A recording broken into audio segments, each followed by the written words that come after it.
Adam itu bapak moyang kita. Dosanya satu, makan buah khuldi, dikeluarkan dari surga.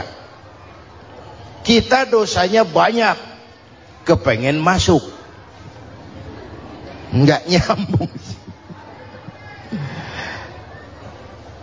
Hai Adam, dari tidak ada kamu saya adakan.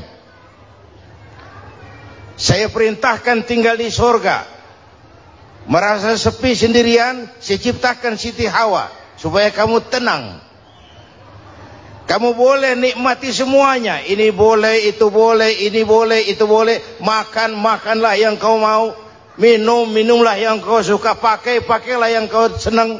Satu yang saya minta, jangan dekati pohon khuldi. Itu kau tidak sanggup, keluar. Diusir dari surga. Sujud Nabi Adam.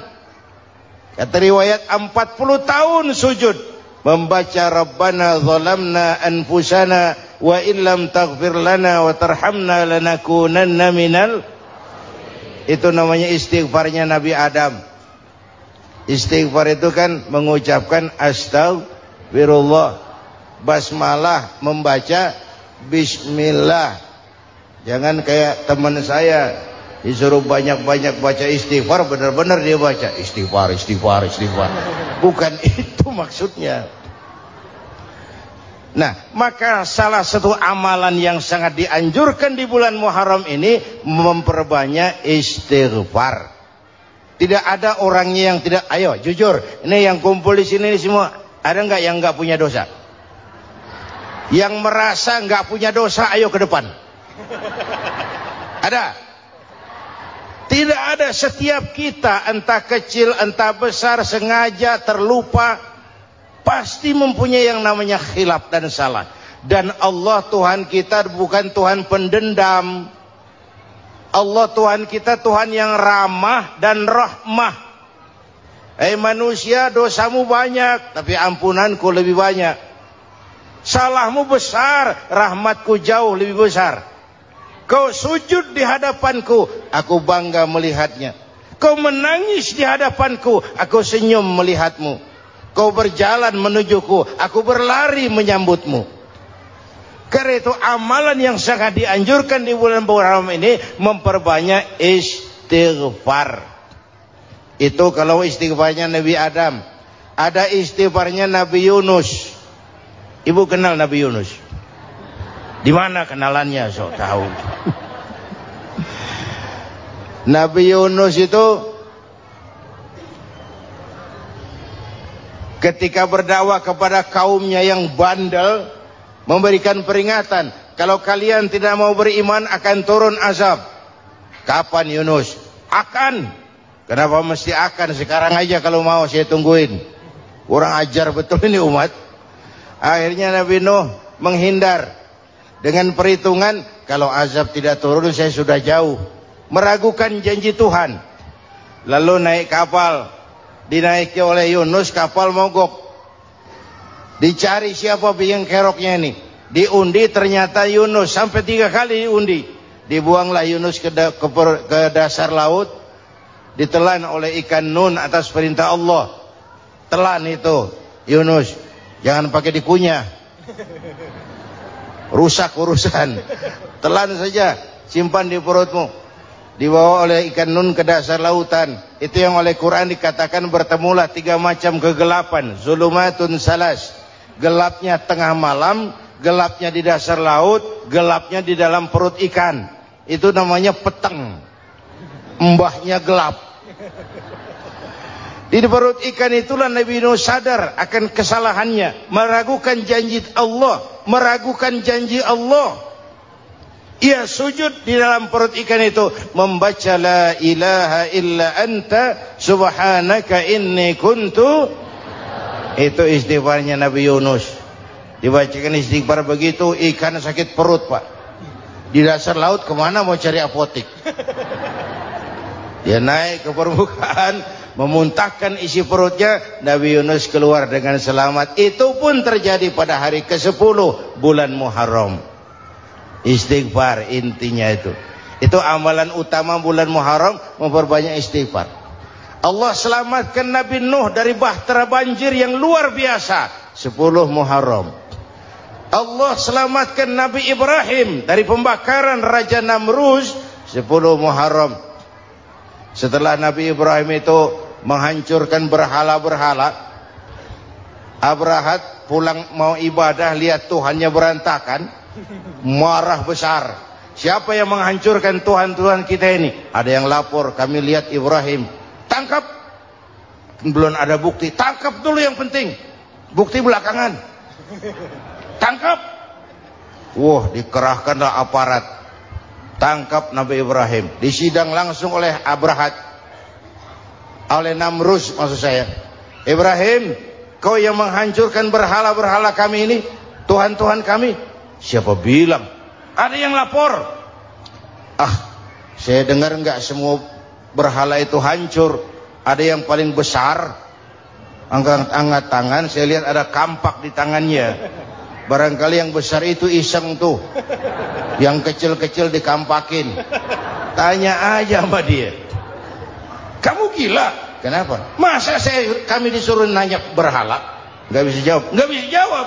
Lah kenapa disembah? Lebih gila mana sih? Tahu nggak bisa jawab kenapa disembah? Kurang ajar kamu Ibrahim. Bakar, dibakar.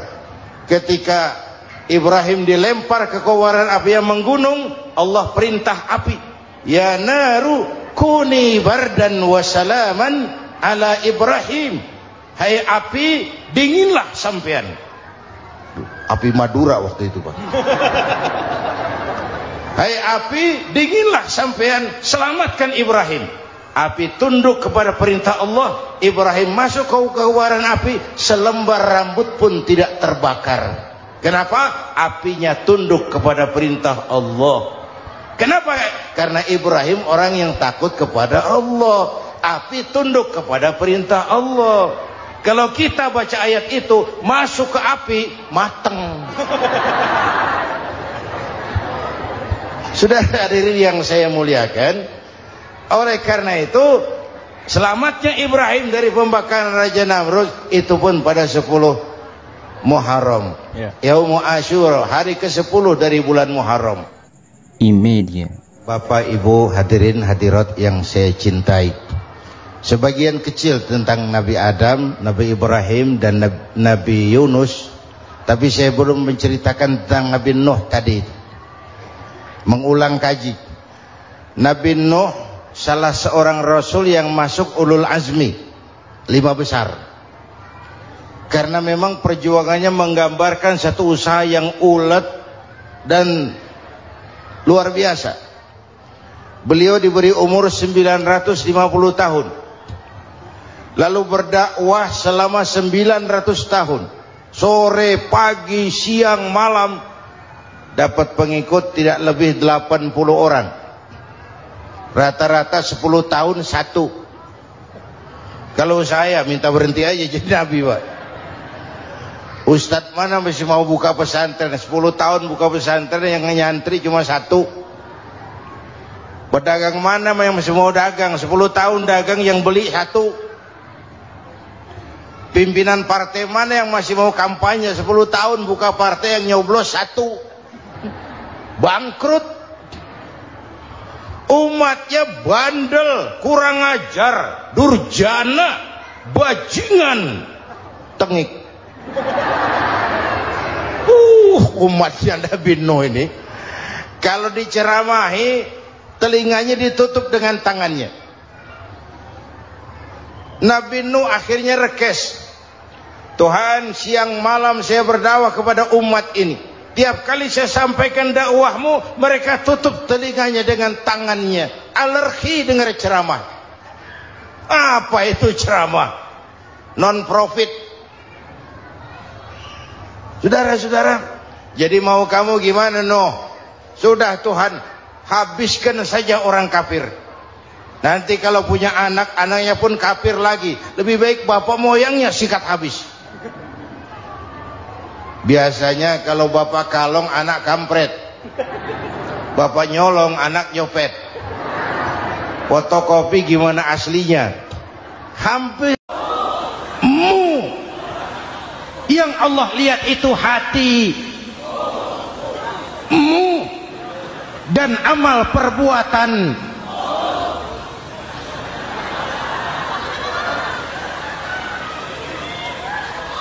Perjuangan menegakkan keadilan. Hadirin yang saya hormati, itulah yang menyebabkan reformasi kita menggelinding, menuntut keadilan, baik keadilan di bidang politik, keadilan di bidang ekonomi, keadilan di bidang hukum. Nabi pernah mengingatkan, hakim, kata Nabi, itu ada 3 macam. Al-qudatu salasatun. Hakim ada 3 macam. 1 di surga, 2 di neraka. Hadirin yang saya hormati, siapa yang hakim ke surga itu? Ada hakim yang tahu tentang kebenaran, lalu siap melaksanakan kebenaran itu, menghukum dengan kebenaran apapun resikonya, walaupun dimusuhi atasannya, walaupun bertentangan dengan nuraninya, karena itu orang yang dia sukai, tapi dia tetap melaksanakan hukum. Hakim yang mengerti tentang kebenaran sesuatu lalu melaksanakan hukum dengan kebenaran itu yang akan sampai ke surga.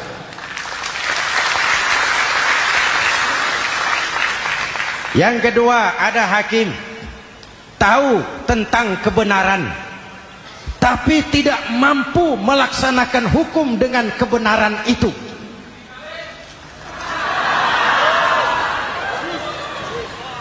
Tahu sesuatu itu benar tetapi tidak punya nurani untuk membela kebenaran, mengetahui kebenaran tapi tidak berdaya untuk memperjuangkan kebenaran.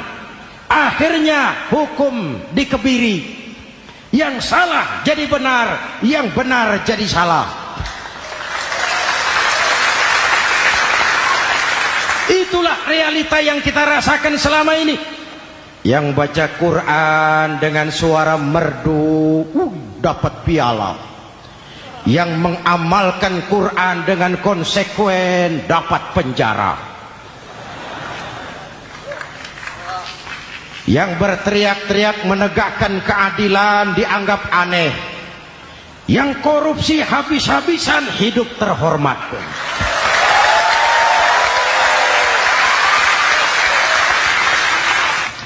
Jadi yang kedua tadi hakim yang tahu kebenaran tetapi tidak mampu melaksanakan hukum sesuai dengan kebenaran.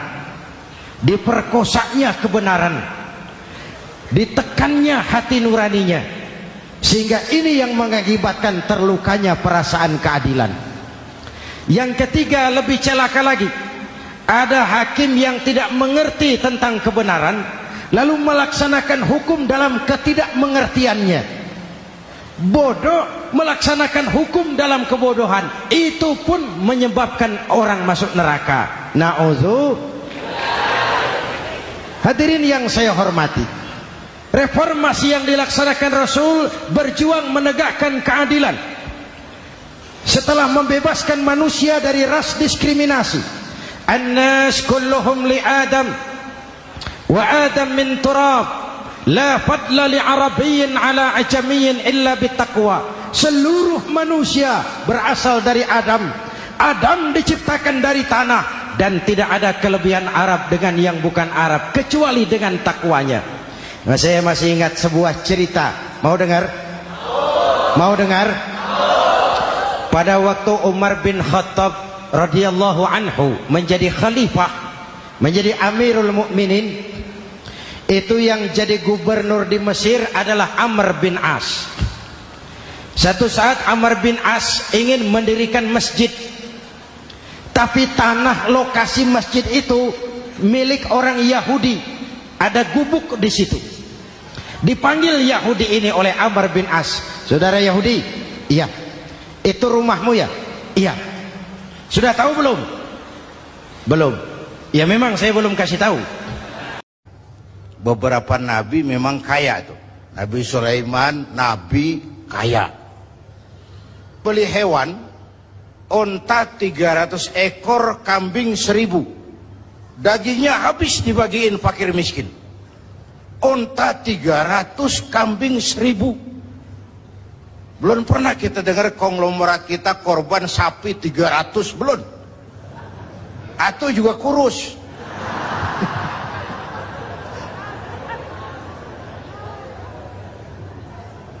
Onta 300, kambing 1000 disembelih, dagingnya habis dibagiin fakir miskin. Malaikat memuji, manusia kagum. Bukan main Ibrahim ini. Kaya, berani. Kalau miskin berani, umum. Kepepet. Kaya, berani. Sekalinya beli hewan, onta 300, kambing 1000. Dikagumi malaikat, dipuji manusia, timbul sifat manusiawi beliau. Kalau onta 300, kambing 1000 mah kecil. Jangan onta, jangan kambing. Andai kata saya punya anak sekalipun, diperintahkan untuk disembelih, akan saya sembelih untuk mendekatkan diri kepada Allah. Tuh keluar tuh ucapan. Kenapa? Waktu itu beliau belum punya anak, jadi ngomongnya enak. Tuh biasa bahasa kampanye.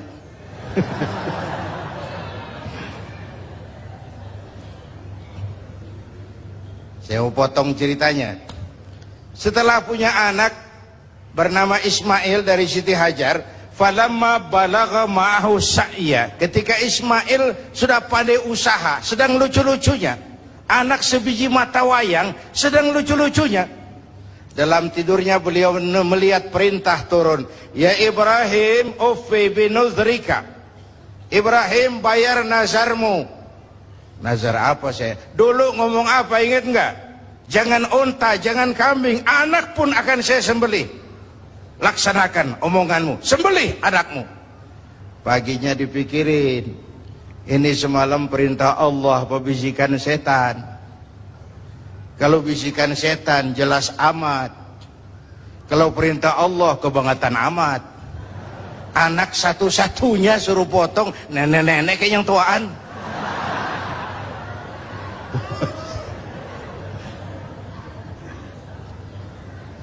Maaf nek, bercanda.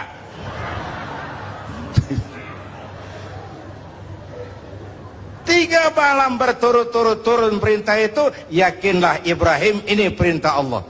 Pagi-pagi, Hajar, saya bang. Ismail sudah mandi? Sudah bang. Kasih pakaian yang bagus. Mau dibawa ke mana bang? Mau dibawa ke mana bang? Kondangan. Berangkatlah anak dan bapak, dilepas pandangan mata sang ibu. Saat itu iblis repot. Kapan dan dimanapun saja, kalau ada orang mau taat, ada orang mau ibadah, iblis repot. Gila ini. Anak sendiri mau dipotong. Kalau orang tiap orang imannya begini, sepi nerakanya. Ini harus digagalkan ini. Harus digagalkan ini. Iblis datang kepada Nabi Ibrahim. Ibrahim, mau kemana kamu? Ke Jabal Kurban, ke bukit. Mau ngapain? Nyembelih anak saya. Kenapa kau sembelih? Perintah Allah. Oh jangan. Allah mah sentimen sama ente. Dia nggak pengen ente punya keturunan, makanya disuruh potong. Jangan, jangan. Saya mah kasih tahu nih, kita kan CS. Ini kalau bahasa Qur'annya, wa inni lakum minan nasihin. Saya kasih saran yang bagus, jangan dilaksanakan. Ini perintah Allah, iblis. Gak ada urusan sama kamu. Minggir. Suami mantap, iblis mikir lagi. Lewat bininya nih kali ini. Bisa digagalin. Biasanya kan perempuan lebih tinggi perasaannya dari pikirannya. Nih bisa nih digoda nih. Datang iblis kepada Siti Hajar. Hajar, kamu tahu mau dibawa ke mana anakmu sama suamimu? Gak tahu, katanya mau kondangan.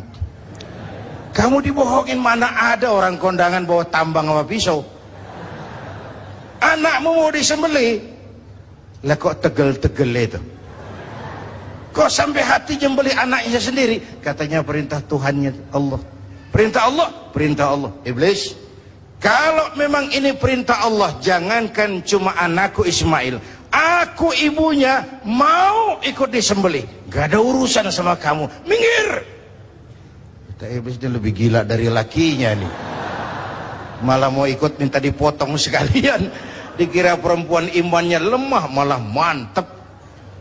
Suami mantap, istri mantap, tinggal satu harapannya lewat Ismail kecil nih, namanya juga ABG nih, anak baru gede nih, gampang nih urusan nih. Datang iblis kepada Ismail. Ismail, iya om, namanya ABG ya? Om iblis. Kamu tahu mau dibawa kemana sama bapakmu? Gak tahu. Kamu mau disembelih? Disembelih, disembelih. Kok sampai hati bapak nyembelih saya? Katanya perintah Allah Tuhanmu itu. Perintah Allah, perintah Allah. Kalau perintah Allah itu ya iblis, zahir batin saya siap, zahir batin saya ikhlas. Gak ada urusan sama kamu iblis. Minggir. Iblis mau ngomong lagi, Ismail kecil ngambil kerikil. Idhab ya la'in, pergi laknat, terkutuk kamu. Itu yang disimbolkan ngelontar tuh hiajiah. Itu simbol permusuhan abadi manusia sama iblis. Di Mina iblis kita sambitin, sampai pancoran tetap kita musuhin. Ini kan jamaah haji kita di Sono doang gembos banget ngelontarnya. Bismillahirrahmanirrahim, Allahu Akbar, joger. Gak ada kerikil, sendal, duar. Ngelontar setan. Selesai haji, selesai pulang ke tanah air, pulang sampai di Jakarta ditemenin lagi setan. Tuh setan nyengir dong, lu kemarin nyambitin gua bohong-bohongan lo. Sekarang berteman lagi. Simbol permusuhan abadi manusia dengan iblis. Perintah dilaksanakan, Ismail diganti seekor kambing kibas, dan baru karunia lagi seorang putra yang bernama Ishak. Artinya apa? Nggak pernah rugi orang yang mau berkorban. Nggak pernah rugi orang yang mau berkorban. Kita ingin bersatu nusa, satu bangsa, satu. Inilah kita. Hadirin yang saya hormati, rukun antar umat seagama. Hura-hura pemilu sudah lewat, ekses-eksesnya harus kita hilangkan. Boleh jadi kemarin-kemarin karena berbeda kaos sama teman gak teguran. Yang sudah-sudah, yang penting sekarang ke depan. Sudah capek kita rakyat diobok-obok. Sudah datang saatnya kita meluruskan saf, merapatkan barisan, menggalang semangat kebersamaan. Rukun antar umat seagama. Begitulah malam ini saya hadir di tengah keluarga sendiri. Yang mengikat kita apa? Akidah. Di masjid kita ditemukan, dan inilah simbol kehidupan umat. Tadi kita sholat isya dan taraweh di sini, menghadap ke arah yang sama, menyembah Allah Tuhan yang sama, melakukan gerak yang sama, membaca bacaan yang sama, dengan bahasa yang sama. Betul? Tapi kita datang dari segala penjuru. Kita datang dari sebelah lor, sebelah kidul, sebelah wetan, sebelah kulon. Di sini di masjid ini kita menghadap ke arah yang sama. Kita yang hadir di sini boleh jadi ada yang dari Sumatera, Kalimantan, Sulawesi, Irian Jaya, tapi kita adalah Indonesia. Jelas? Jelas? Saya sering kasih contoh, coba kalau sholat pakai bahasa masing-masing, ramai masjid, bingung malaikat. Ini Indonesia ramai karena tiap provinsi sholat pakai bahasa masing-masing. Kalau Riau bicara sendiri, Ambon bicara sendiri, Aceh bicara sendiri, Irian bicara sendiri, ramai masjid. Jelas? Jelas? Yang imam pakai bahasa Indonesia, takbir, Tuhan yang maha besar. gagah sekali, bingung malaikat. Kembali kita kalau sholat pakai bahasa masing-masing. Betapa ramainya masjid, itu cermin dari bangsa yang tidak bisa menjaga kesatuan dan persatuan. Uni Soviet almarhum al-mal'un, itu negara adidaya, negara adikuasa, bersama-sama dengan Amerika menjadi polisi dunia. Tetapi kemudian dihantam oleh glasnost yang kebablasan, Gorbachev terpental, Soviet pecah jadi negara kecil berkeping-keping. Mimpi mengembalikan Soviet seperti dulu. Begitulah kalau kita biarkan benih-benih disintegrasi ini terus berkembang, tidak ada lem perekat, maka kita akan pecah berkeping-keping dan kita akan jadi satu bangsa yang kecil. Oleh karena itu, yang pertama, jaga kerukunan antar umat seagama. Berbeda pendapat boleh, berpecah belah jangan. Berbeda partai oke, tapi berbeda dalam wawasan bernegara jangan. Jujur saja, saya kemarin musim pemilu itu sudah agak pesimis melihat. Batin saya menjerit, ya Allah, kenapa umat jadi begini? Kenapa umat harus terkotak-kotak? Terlalu banyak partai-partai Islam waktu itu, 20 lebih. Begitu sidang umum MPR berjalan, saya mulai melihat titik optimisme. Ada yang mengkristal, di mana orang tidak lagi melihat partainya, tetapi melihat nilai-nilai imannya. Itulah yang memang utama buat kita.